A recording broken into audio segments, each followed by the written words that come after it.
आप सभी का रंजित सर ऑनलाइन क्लासेस में स्वागत है।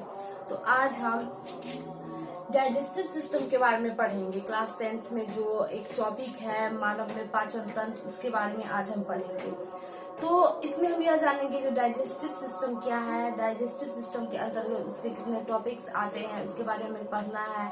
उसे पाचन की प्रक्रिया कैसी होती है, कैसे पाचन होता है, भोजन का पाचन होता है तो किस किस क्रिया द्वारा किस क्रिया में होता है, उसके बारे में हम जानेंगे।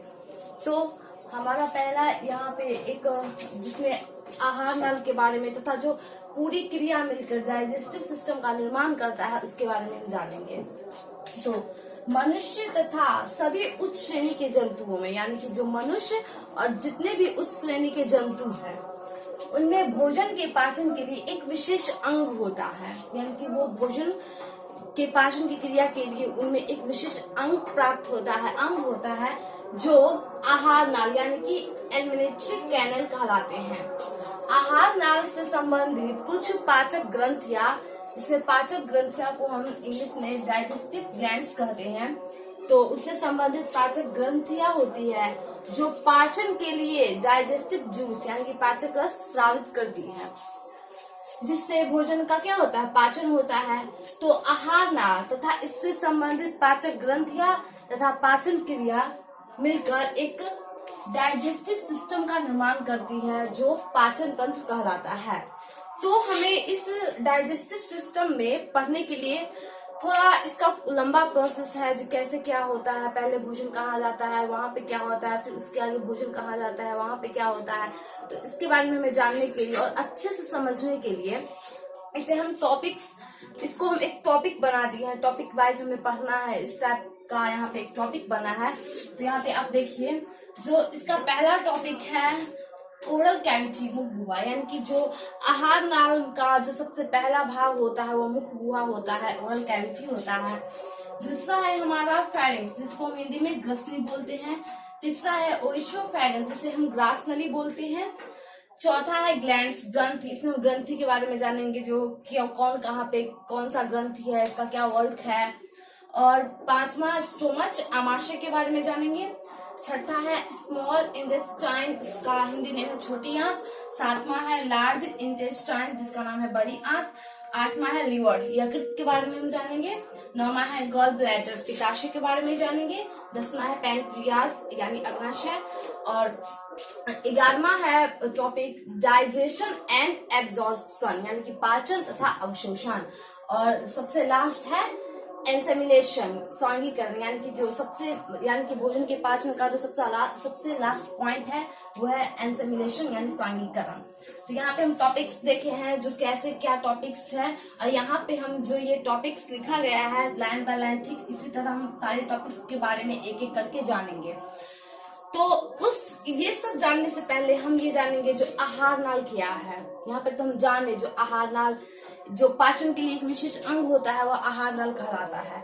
तो यहाँ पे हम जानेंगे जो आहार नल कैसा होता है, या कहाँ से शुरू होकर कहाँ पे खत्म होता है, तो इसके बारे में जानेंगे। एलिमेंट्री कैनल के बारे में जानेंगे। तो एलिमेंट्री कैनल क्या है, यह एक कुंडलित रचना है, यह एक कुंडलित रचना है जिसकी लंबाई कितनी है, 8 से 10 मीटर तक की होती है, यानी कि एलिमेंट्री कैनल की लंबाई 8 से 10 मीटर की होती है। और यह ओरल कैविटी से शुरू होकर एनस तक फैली होती है, यानी कि जो एलिमेंट्री कैनल होती है वो हमारे मुख गुहा से शुरू होकर एनस में मल द्वार पर खत्म होती है। तो हम एलिमेंट्री कैनल के बारे में जान गए। कोई हमसे पूछे जो आहार नाल क्या है, तो हम बोलेंगे जी यह एक कुंडलित सी रचना है जिसकी लंबाई कितनी है, 8 से 10 मीटर की है, और यह ओरल कैविटी से शुरू होकर एनस पे खत्म होती है, यानी कि मुख गुहा से शुरू होकर मल द्वार पे खत्म होती है। तो यहाँ पे हम ये जान गए जो डाइजेस्टिव सिस्टम यानी पाचन तंत्र क्या है, पाचन तंत्र के अंतर्गत हमें कौन से टॉपिक्स पढ़ने हैं। उसके बाद जो है आहार नाल यानी कि एलिमेंट्री कैनल, वह क्या है, यह कहाँ से शुरू होती है, कहाँ पे खत्म होती है, और यह एलिमेंट्री कैनल के बीच में ही जो मुख गुहा से शुरू होती है और एनस पे खत्म होती है। तो पहले तो यहाँ तक तो मेरा यहाँ पे खत्म हो गया। अब हम टॉपिक्स पे आएंगे। तो इसमें इसका पहला टॉपिक्स है ओरल कैविटी यानी मुख गुहा। तो यहाँ पे हम जानेंगे ओरल कैविटी के बारे में विस्तृत रूप से जानेंगे।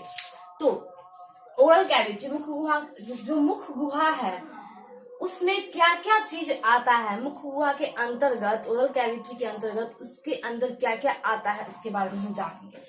तो ओरल कैविटी में सबसे पहला आता है हमारा जॉ, जॉ यानी जबड़े, इसको हम हिंदी में जबड़े बोलते हैं, जबड़े। तो जबड़ा दो टाइप्स का होता है, दो होता है, पहला होता है अपर जॉ, दूसरा होता है लोअर जॉ, यानी कि ऊपरी जबड़ा तथा निचली जबड़ा। दूसरा है हमारा लिप। हम जानते हैं जो ओरल कैविटी होता है वो हमारे आहार नाल का सबसे पहला भाग है, सबसे प्रथम भाग पे हमारा ये ओरल कैविटी है। तो इसमें दो जबड़े होते हैं, ऊपरी जबड़े तथा निचली जबड़े मुख गुहा में। इसके बाद आता है हमारा लिप, यानी कि मुख गुहा को ढकने के लिए लिप होते हैं, जिससे हम मुख गुहा को ढकते हैं। तीसरा हमारा है टीथ, यानी कि जो मुख गुहा के अंदर जो पाया जाता है, दांत पाया जाता है। तो इसमें भी दो टाइप के टीथ होते हैं, पहला होता है मिल्क टीथ, दूसरा होता है परमानेंट टीथ। मिल्क टीथ आप सब जानते होंगे, जो जैसे बच्चे में होते हैं, उनके पहले दांत आते हैं, फिर वो दांत टूट जाते हैं, जिसे हम दूधिया दांत या मिल्क टीथ कहते हैं। फिर वह अगर टूट जाता है तो दोबारा से जो दांत जन्म लेता है, दांत का जो निर्माण होता है वो हमारा परमानेंट टीथ कहलाता है, जो रहता है। इसके बाद हमारा चौथा है टंग, यानी कि जीभ। जीभ के बारे में हम अच्छे से जानेंगे, जो जीभ मतलब जीभ पे जो स्वाद कलियां होती है, जीभ के फंक्शन के बारे में हम जानेंगे। उसके बाद हमारा टॉन्सिल है, और हमारा सबसे लास्ट है मुख गुहा के अंतर्गत जो आता है, जो सैलिवरी ग्लैंड है। तो सैलिवरी ग्लैंड के अंतर्गत 3 सैलिवरी ग्लैंड्स आते हैं। पहला है पैरोटिड ग्लैंड, दूसरा है सब मैंडिबुलर सैलिवरी ग्लैंड, और तीसरा है सबलिंगुअल सैलिवरी ग्लैंड। तो यहाँ पे हम जाने जो ओरल कैविटी के अंतर्गत जॉ यानी कि जबड़े, लिप, टीथ, टंग, टॉन्सिल और सैलिवरी ग्लैंड, ये सब आते हैं। तो इसके बारे में हम जानेंगे, हम बारी बारी से। यहाँ पे तो हम 3 चीज जान गए, जो जबड़े क्या है, जो मुख गुहा के अंदर 2 जबड़े होते हैं। लिप के बारे में जान गए, जो लिप जो होते हैं वो मुख गुहा को ढकने का कार्य करती है। और तीसरा टीथ है, तो टीथ के बारे में हम जान गए, पहला मिल्क टीथ, दूसरा परमानेंट टीथ। अब हम टंग से जानेंगे जो क्या है, जीभ के बारे में हम जानेंगे यहाँ पे। तो आप इन सब चीजों का स्क्रीनशॉट ले ले, आप चाहे तो इसे लिख सकते हैं, ताकि अगर आप इसे लिखेंगे तो आपको समझने में आसानी होगी। तो आप इसका चाहे तो स्क्रीनशॉट ले ले।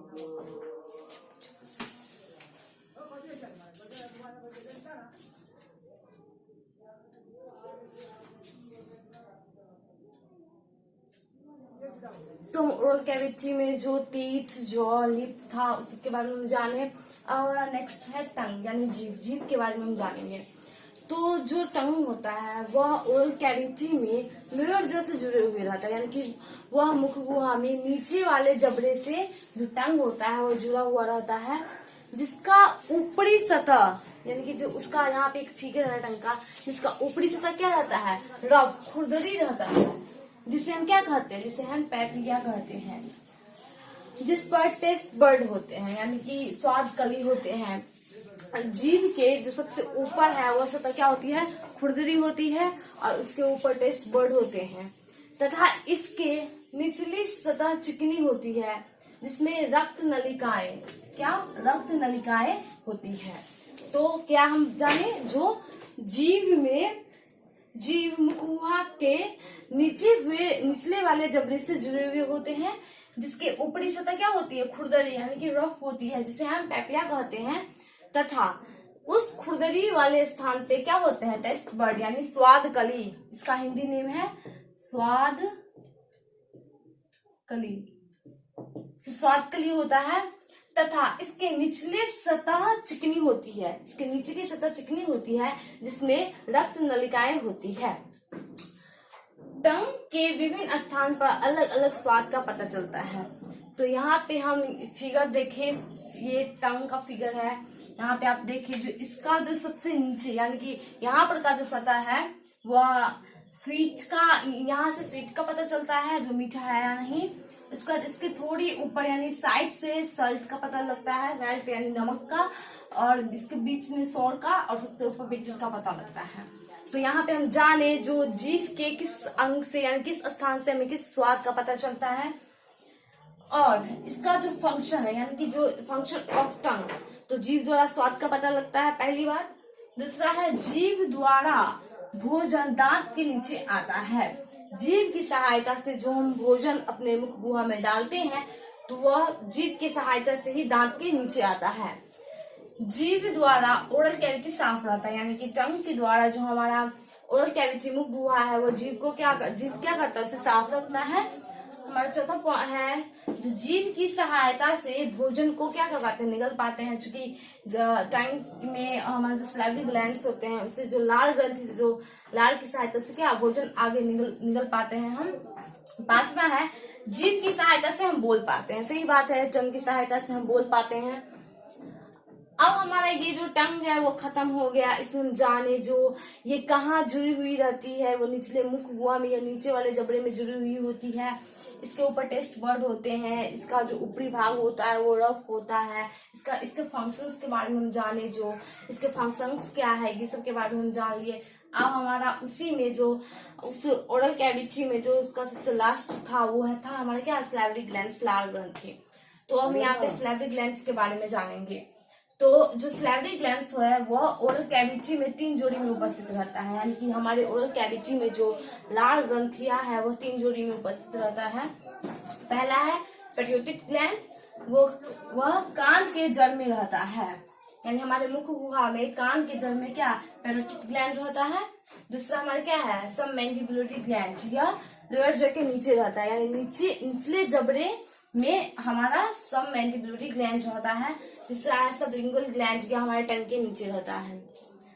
तो यहाँ पे हम सलाइवरी ग्लैंड्स के बारे में जान गए। अब हम नीचे जानेंगे जो हमारे सलाइवरी ग्लैंड्स है उससे भोजन चबाते समय क्या क्या एंजाइम क्या निकलता है, इसका क्या क्रिया होता है, इसके बारे में हम जानेंगे। तो हमारे यहाँ पे हेडिंग है यानी पॉइंट है, जो भोजन चबाते समय इन ग्लैंड्स यानी कि जो इन ग्रंथि से निकलने वाले पदार्थ को हम सैल्विया कहते हैं। याद रखें, भोजन चबाते यानी कि जो सलाइवरी ग्लैंड से निकलने वाले पदार्थ को सैल्विया कहते हैं। सलाइवरी ग्लैंड से निकलने वाले पदार्थ को हम सैल्विया कहते हैं। इसमें यानी कि जो सैल्विया हमारा आता है उसमें 99% वाटर, 0.5% मिनरल्स एंड 0.5% एंजाइम होते हैं। और उस एंजाइम में यहाँ पे एमाइलेज, लाइसोजाइम और हाइड्रोसोल ये उपस्थित रहते हैं। और नेक्स्ट पॉइंट है यहाँ पे जो एंजाइम, जो सैल्विया से जो एंजाइम के कारण जो ओरल कैविटी है मुख गुहा, हमारे मुख गुहा से 30% कार्बोहाइड्रेट का क्या होता है, उसका डाइजेशन होता है, पाचन होता है एवं भोजन के साथ जो सूक्ष्म जीव आते हैं उन्हें वो नष्ट करता है। तो यहाँ पे हम जाने जो टंग के बारे में तो पहले ही जानेंगे जो क्या है, उसके बाद हम सलाइवरी ग्लैंड्स के बारे में जाने, लार ग्रंथि के बारे में जाने, यह ओरल कैविटी में 3 जोड़ी में उपस्थित रहता है। उसके बाद हम जाने जो ये तीनों जो है जो ये तीनों ग्लैंड्स है वो कहाँ पे उपस्थित रहता है। उसके बाद जब हम यानी कि उसका ये हम जाने जो सलाइवरी ग्लैंड से निकलने वाले पदार्थ को हम सैल्विया कहते हैं तथा उस सैल्विया में जो हम भोजन चबाते हैं तथा जो हमारे ग्लैंड से सैल्विया निकलता है उसमें 99% वाटर, 0.5 मिनरल्स एंड 0.5 एंजाइम होते हैं। उस एंजाइम में उपस्थित रहते हैं एमाइलेज, लाइसोजाइम, हाइड्रोसोल।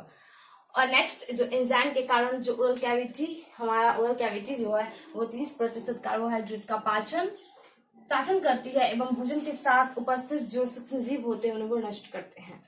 तो यहाँ पे हम ओरल कैविटी के बारे में पूरी तरह से जान गए। ओरल कैविटी के बारे में हम यानी कि हमारा एक टॉपिक यहाँ पे खत्म हुआ ओरल कैविटी। उसके बारे में हम जाने क्या है ओरल कैविटी के अंतर्गत, उसमें कौन कौन क्या क्या चीज आते हैं, उसका क्या कार्य है। तो आप इसका चाहे तो स्क्रीनशॉट ले सकते हैं। Thank you.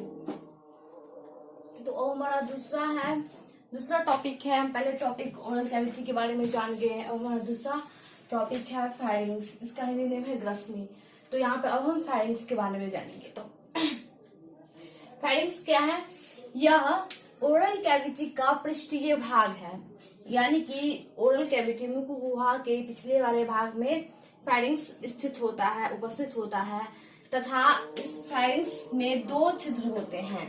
पहला है इसका क्या निगल द्वार, जिसका इंग्लिश नेम है ग्लिट। दूसरा है कंठ द्वार, ग्लोटिस, जो श्वास नली में खुलता है, यानी कि जो फेरिंक्स ग्रसनी का जो दो छिद्र होता है, निगल द्वार तथा कंठ द्वार, वो हमारे श्वास नली में खुलता है। और कंठ द्वार यानी कि कंठ द्वार के यहाँ पे एक पट्टी जैसी संरचना होती है जिसे हम क्या कहते हैं, एपिग्लोटिस कहते हैं। यानी कि जो हमारे फेरिंग्स में दो, यानी कि पहला एक ग्लूट होता है, दूसरा ग्लोटिस होता है, जो हमारे श्वास नली में खुलता है। और कंठ द्वार के यानी कि हमारे कंठ द्वार के आगे एक पट्टी जैसी रचना होती है जो एपिग्लोटिस कहलाता है।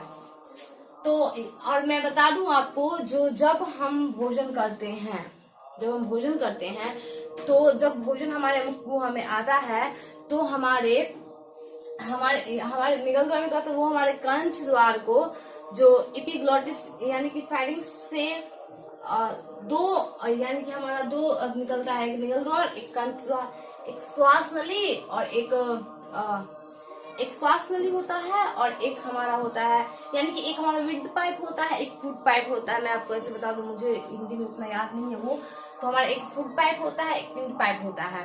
विंड पाइप के द्वारा हम श्वास लेते हैं और फूड पाइप के द्वारा हम भोजन निकलते हैं। तो जब हम भोजन करते हैं तो जो हमारे कंठ द्वार के आगे जो एपिग्लोटिस होता है वह हमारे विंड पाइप को ढक देता है, जिससे कि जो हमारा भोजन होता है वो कंठ द्वार में जाए, वो विंड पाइप में यानी कि श्वास नली में न जाए। ये यहाँ पे जो एपिग्लोटिस है इसका यही कार्य है, जब हम भोजन करते हैं तो यह हमारे विंड पाइप को ढक देती है, जिससे जो भोजन होते हैं वो विंड पाइप में नहीं जाते हैं, वो फूड पाइप में ही जाते हैं। और इसके यानी कि फेरिंक्स के तीन भाग होते हैं। पहला है इसका नेसोफेरिंक्स, दूसरा है ओरोफेरिंक्स और तीसरा है लैरिंगोफेरिंक्स। इसका हिंदी नेम है नेसोफेरिंक्स मीन्स नसिका ग्रसनी, ओरोफेरिंक्स मीन्स मुख ग्रसनी, लैरिंगोफेरिंक्स मीन्स लैरिंगोग्रसनी। तो हमारा जो नेसोफेरिंक्स है वो हमारे नॉस्ट्रल से जुड़े रहते हैं, यानी कि जो हमारा नेसो यानी कि जो नसिका ग्रसनी जो है वो हमारे नॉस्ट्रिल से जुड़े हुए रहते हैं। और ओरोफेरिंक्स ओरल कैविटी वहां से जुड़े रहते हैं। लैरिंगोफेरिंक्स लैरिंक्स से जुड़े रहते हैं। तो हमारे यहाँ पे फेरिंक्स खत्म हो गया है। तो मैं आपको यहाँ पे बता दूं, जो मान लीजिए समझाने के लिए मैं आपको बता रही हूँ, जो मान लीजिए यहाँ पे ये फेरिंक्स है, ठीक, ये मेरा फेरिंक्स है। यहाँ इसके ऊपर यहाँ पे ये ट्रैकिया है इसका, ये हमारा फेरिंक्स है। और यहीं पे हमारा एपिग्लोटिस होता है, यहाँ पे हमारा एपिग्लोटिस होता है। और इसके द्वारा मतलब यहाँ से एक मेरा निकलता है, यहाँ पे निकलता है, एक फूड पाइप निकलता है और एक विंड पाइप निकलता है। यानी कि एक विंड पाइप निकलता है, एक फूड पाइप निकलता है। जैसे ही हम भोजन अपने ओरल कैविटी में डालते हैं, तो जैसे ही भोजन यहाँ फेरिंक्स में आता है, तो यहाँ पे बता दो, यहाँ पे जो श्वास नली में खुलता है, तो यहाँ पे जो ये एपिग्लोटिस है, यहाँ पे मान लें हमारा विंड पाइप है या फूड पाइप है, तो ये जो एपिग्लोटिस है यहाँ पे हमारा विंड पाइप को क्या कर देती है, ढक देती है, जिससे जो हमारा फूड होता है वो हमारे ये फूड पाइप के द्वारा आके अपने स्टोमच में आके, यानी कि वो अपने जो जिसका प्रोसेस है वैसे वैसे आके वहां पे चल जाता है, यानी कि ये विंड पाइप में नहीं आता है। तो यहाँ पे हम समझे ग्रसनी फेरिंक्स के बारे में यहाँ पे समझे। जो एपिग्लोटिस होता है जब हम भोजन करते हैं, जो हमारे कंठ द्वार में एपिग्लोटिस उपस्थित रहता है, वो हमारे विंड पाइप को क्या कर देती है, ढक देती है, और जिससे फूड पाइप के द्वारा भोजन चला जाता है। तो यहाँ पे हम जान लिए जो फेरिंक्स है इसके तीन भाग हैं, नेसोफेरिंक्स, ओरोफेरिंक्स, लैरिंगोफेरिंक्स। और इसके दो छिद्र होते हैं ग्रसनी में, निगल द्वार, कंठ द्वार। और जो हमारे श्वास नली यानी कि ट्रैकिया यानी कि कंठ द्वार, ग्लोटिस के आगे एक पट्टी जैसी रचना होती है जिसमें एपिग्लोटिस कहते हैं। तो हमारा ये दूसरा टॉपिक भी खत्म हुआ। अब हमारा तीसरा है ओएसोफेगस ग्रास नली। और यहाँ पे हम ग्रास नली के बारे में जानेंगे। तो ग्रास नली क्या है, ओएसोफेगस क्या है, तो यह हमारे डाइजेस्टिव सिस्टम पाचन तंत्र में एक ओर फेरिंक्स से तथा दूसरी ओर स्टोमच से यानी कि आमाशय से जुड़ी रहती है। ग्रास नली डाइजेस्टिव सिस्टम पाचन तंत्र में एक और फेरिंक्स और दूसरी ओर स्टोमच से जुड़ी रहती है, जिससे तथा ये जो ग्रास नली है इसकी लंबाई कितनी होती है, या तो 10 से 12 इंच, या अगर सेंटीमीटर में हो तो 25 से 30 सेंटीमीटर होती है। यानी कि ग्रास नली की लंबाई कितनी होती है, 10 से 12 इंच या 25 से 30 सेंटीमीटर होती है। अब हमारा पॉइंट है यहाँ पे, नेक्स्ट पॉइंट है जो ओरल कैविटी, मुख गुहा, ओरल कैविटी से जो लार से सना हुआ भोजन, यानी कि यहाँ पे ग्रास नली के बारे में बता रहा है। जो ओरल कैविटी हमारे मुख गुहा से लार से सना हुआ भोजन निगल द्वार के द्वारा ग्रास नली में पहुंचता है। भोजन के पहुंचते ही ग्रास नली के दीवार में तरंग की तरह संकुचन और शिथिलन शुरू हो जाता है, जिसे हम क्रमाकुंचन कहते हैं। यहाँ पे समझिए, जो जब हम भोजन करते हैं तो पहले हमारे ओरल कैविटी में जाता है, फिर वो फेरिंग्स की ग्रंथि में आता है।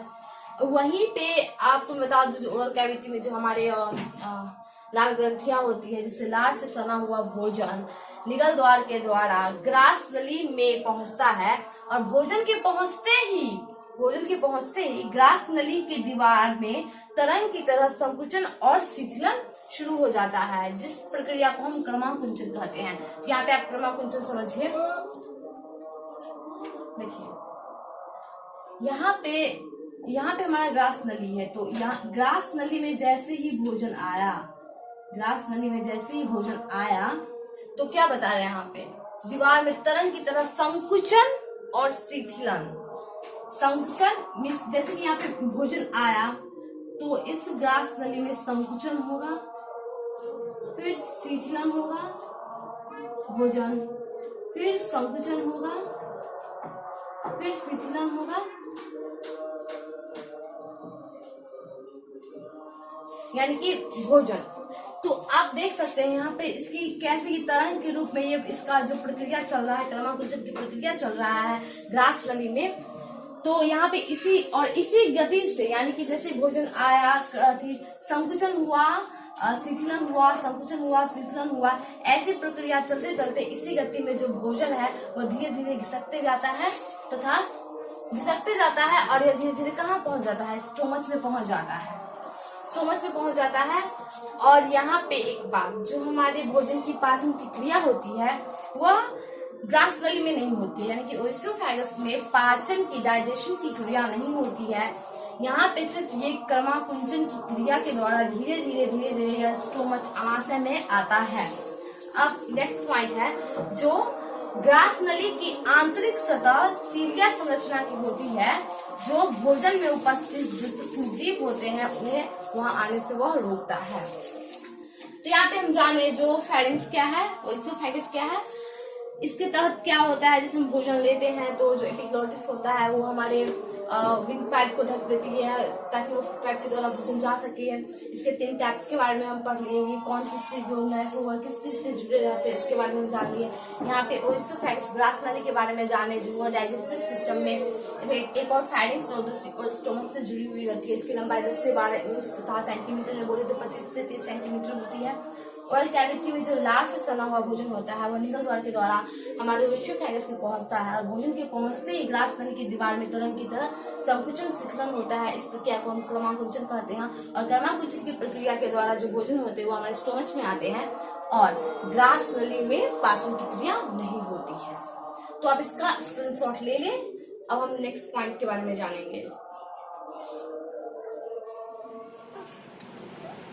तो हम ग्रास नली के बारे में जान गए। अब हमारा नेक्स्ट टॉपिक है स्टोमच, यानी कि आमाशय। तो अब हम स्टोमच के बारे में पढ़ेंगे। जो स्टोमच क्या है, इसमें मतलब जो हमारा जो गैस्ट्रिक जूस का जो निर्माण होता है, उसका स्रावन होता है, इसके बारे में हम देखेंगे। तो स्टोमच के बारे में हम जानेंगे। स्टोमच एक चौड़ी थैली जैसी रचना है जो उदर गुहा के बाहरी ओर स्थित होता है, और वहां से वो शुरू होकर अनुप्रस्थ दिशा में फैल जाती है। जो हमारा स्टोमच होता है यह एक चौड़ी थैली जैसी रचना है, और यह उदर गुहा के बाईं ओर स्थित होता है तथा वहां से यह अनुप्रस्थ दिशा में फैली हुई होती है। जो स्टोमच होता है वह जे शेप का होता है। स्टोमच जे शेप का होता है, जिसमें मुख्यतः कितने भाग होते हैं? इसके 3 भाग होते हैं। पहला कार्डिक रीजन, दूसरा फर्डिक रीजन और तीसरा पाइलोडिक रीजन। पहला जो कार्डिक रीजन है वह सबसे पहला भाग है स्टोमच का, कार्डिक रीजन। दूसरा है फंडिक रीजन, यह स्टोमच का मध्य भाग है। तीसरा है पाइलोडिक रीजन, यह सबसे लास्ट रीजन है स्टोमच का। तो आहार नाल के एक पॉइंट है, जो आहार नाल के अन्य भागों की तरह भी स्टोमच के भीतरी दीवार में स्तंभाकार एपिथेलियम कोशिकाओं का स्तर होता है। यानी कि जो स्टोमच के भीतरी वॉल यानी भीतरी सतह पे अन्य आहार नल के भागों की तरह स्टोमच के भीतरी दीवार में भी स्तंभाकार एपिथेलियम कोशिकाओं का स्तर होता है। कोशिकाओं का यह स्तर जगह जगह अंदर की ओर धंसा होता है। यानी कि जो स्तंभाकार एपिथेलियम कोशिका है, इसका स्तर स्टोमच में जगह जगह पर अंदर की ओर धंसा हुआ होता है। इस धंसे भाग की कोशिकाएं जठर ग्रंथि यानी कि गैस्ट्रिक ग्लैंड कहलाता है। गैस्ट्रिक ग्लैंड क्या है? जो स्टोमच की कोशिकाएं जो स्तंभाकार एपिथेलियम होती है, वह जगह जगह अंदर की ओर धसी हुई होती है और इन धसे हुए भाग की कोशिकाएं जो होती है वो जठर ग्रंथि में गैस्ट्रिक ग्लैंड का निर्माण करती है। अब है जो गैस्ट्रिक ग्लैंड जो है वह, इसमें 3 प्रकार की कोशिकाएं होती है। गैस्ट्रिक ग्लैंड में 3 प्रकार की कोशिकाएं होती है। पहला है हमारा श्लेष्मा कोशिकाएं, म्यूकस शेल, पहला श्लेष्मा कोशिकाएं, दूसरा अम्ल जल कोशिकाएं और तीसरा है जाइमोजिन कोशिकाएं, चीफ जाइमोथ सेल। तो हम जान गए जो गैस्ट्रिक ग्लैंड की 3 कोशिकाएं होती है, पहला श्लेष्मा कोशिकाएं, दूसरा अम्लजल कोशिकाएं, तीसरा जाइमोजिन कोशिकाएं। और ये तीनों कोशिकाओं का स्राव का सम्मिलित रूप जो होता है वो हमारा गैस्ट्रिक जूस कहलाता है। यानी कि हम सभी जानते हैं जो स्टोमच से गैस्ट्रिक जूस निकलता है, वह गैस्ट्रिक जूस जो गैस्ट्रिक ग्लैंड में पाए जाने वाले 3 कोशिकाएं, श्लेष्मा कोशिकाएं, अम्लजल कोशिकाएं और जाइमोजिन कोशिकाएं, इन तीनों के अंदर से जो पदार्थों का स्रावन होता है उसका सम्मिलित रूप हमारा गैस्ट्रिक जूस यानी कि जठररस कहलाता है। अब है नेक्स्ट पॉइंट, जो गैस्ट्रिक जूस में जो हमारा गैस्ट्रिक जूस निकलता है इसमें क्या क्या मौजूद रहता है? एंजाइम, पेप्सिनोजेन, ट्रिप्सिन तथा एसिड होता है, जो भोजन को क्या करता है? भोजन को यह अम्लीय बनाता है तथा प्रोटीन का आंशिक पाचन होता है एवं एचसीएल द्वारा भोजन में मिलने वाले सूक्ष्मजीव क्या हो जाते हैं? नष्ट हो जाते हैं। यानी कि जो गैस्ट्रिक जूस में जो मौजूद रहता है एंजाइम, पेप्सिनोजेन, ट्रिप्सिन, एचसीएल, ये सब भोजन को क्या करता है? अम्लीय बनाता है एवं प्रोटीन का आंशिक यानी कि थोड़ा सा ही पाचन होता है इसमें एवं एचसीएल के द्वारा भोजन में मिलने वाले सूक्ष्मजीव क्या हो जाते हैं? नष्ट हो जाते हैं।